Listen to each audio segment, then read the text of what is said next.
Welcome back, and thank you for signing up to this great 10-day course, absolutely free of charge. And we're going to teach you everything there is to know about real estate that you're going to need to know when you do sell your property. Today we're going to discuss how to find the value of the home and also all the costs involved with selling a property. So let's get started.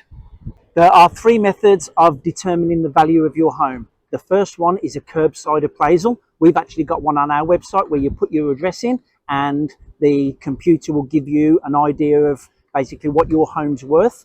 They can be out by at least $100,000 because it's just comparing 4 bedrooms, 2 bathrooms with a double garage with what's sold in the area recently. It doesn't take into account whether you've done a full renovation or whether your house is twice the size of the other ones that have sold, so they can be very inaccurate. The second one is getting a professional valuer around. Again, a good way to get a value of your home, but the professional valuers use the same material that a real estate agent uses to determine the value of your home also, which is basically relevant sales in the last 3 to 6 months within a half a kilometre radius of your property and looking at properties similar to yours that have sold. The third way is to get real estate agents in to give you an appraisal. Again, these might not always be accurate. Now, I did tell you that we're going to tell you the stuff that real estate agents don't want you to know. So what we're going to tell you here is about what's called buying the listing in real estate. So if you call 3 real estate agents round, I will guarantee you now that those real estate agents will do everything they can to get the price of the property out of you before they arrive for the appraisal. If they haven't got it over the phone when they've booked you in, then they'll ask you for it before they start discussing the price of your home, because a real estate agent does not want to tell you a price that's different to what you're hoping to achieve. Because in real estate and psychology, you as the seller, 90% of the time, if somebody tells you the home is worth $50,000 more than the other agent, you're generally going to go for the highest priced agent because you're already spending that money in your head. You're buying yourself a new caravan, a new boat, you're upgrading the car. That is not the best way to determine the price of your home. The best way is find an agent that will sit down with you on their computer or on paper form and go through all the recent sales, show you the pictures, show you the kitchen, show you the marketing, and say, what do you think about this property? Do you think it's comparable to yours? That's how you get a true real estate agent, and that is how you determine the price of your home correctly. And the other thing to do, go to open homes and look at what else is on the market. The next thing, go to realestate.com. Don't look at the for sale section, look at the sold section and look at the recent sales and go in and look at the photographs, because the for sale section is the owner's expectations and wants. The sold section is the reality of what a buyer was willing to pay for that property. So next up, we're going to talk about what costs are involved with selling your property, and I'll be back in a moment. Okay, welcome back. So what does it actually cost to sell your property? So first of all, you've got the commission that you're going to pay to the agent and the agency.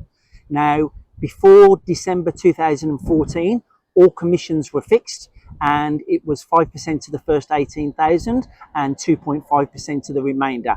The Queensland government changed that because that fee didn't involve GST. So a lot of people were getting a shock when they come to pay their commission fee because it was 10% higher than they had evaluated for.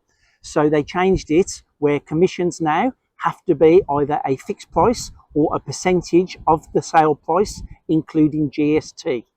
Commissions are negotiable, but commissions are the same as everything. If you get a good real estate agent that can prove themselves and prove that they can put a marketing plan in place to get you the best possible dollar for your home, then they may be charging more, because best and less charge less than Myers, because if you buy from Myers, you're hoping the product is better. Same with real estate agents, you're hoping the service is better. But there is no fixed price on real estate, so feel free to negotiate with the agent and see if you can get it a little bit cheaper. But I'll tell you a line now, and again, I did tell you, but we're going to tell you things that you won't hear from any other real estate agent. So a line that a lot of real estate agents are taught from a guy called Tom Panos. He's the main real estate agent trainer in Australia. Most people go to him. And the line is, when you turn around to the agent and say, can we negotiate the commission? Can we do it a little bit cheaper? The agent will turn around and say, and this is scripts and dialogues that agents are taught, Mr. and Mrs. Seller, we could negotiate the commission of the price of your home, but if we do, please don't hire me to be your real estate agent. And you go, why? Because, Mr. and Mrs. Seller, you're hiring me to negotiate the most important deal of your lifetime, perhaps. And basically, if I can't negotiate my own wage, why would you employ me to negotiate on behalf of you for the sale of your property?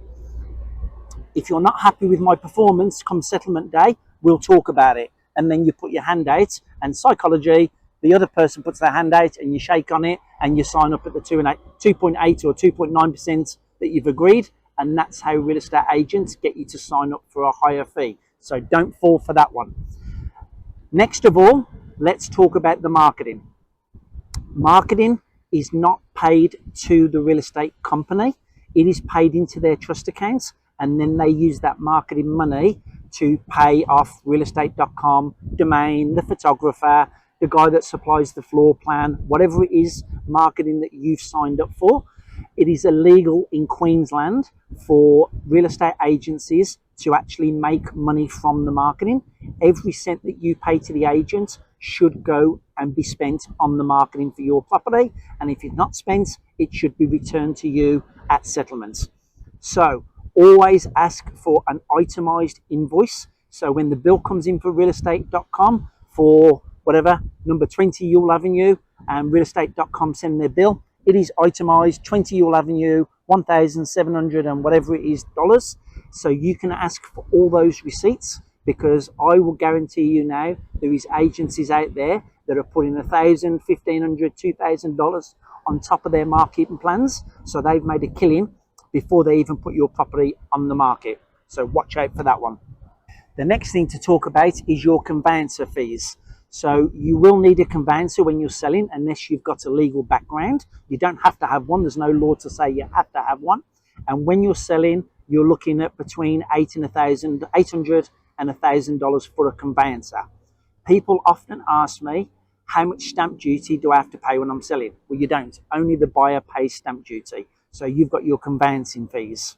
Next, if you've still got a mortgage on the property, check with your bank before putting it on the market, because you may have a mortgage discharge fee. I don't know how much that is, because banks, building societies, depending who you're with, they all have different costs and associated with discharging the mortgage. But those are the only fees and charges that you should come up against when you're selling the property, apart from the cost of getting the property ready for sale. And we're going to talk about that one on the next video, what to spend money on and what not to spend money on to make sure that you achieve top dollar for your property. So let's just recap quickly. Commission to the agent, negotiable. Marketing fees, make sure that you're not being ripped off, and make sure the agent explains to you why you need every single bit of marketing that they're suggesting. The next one is your conveyancer.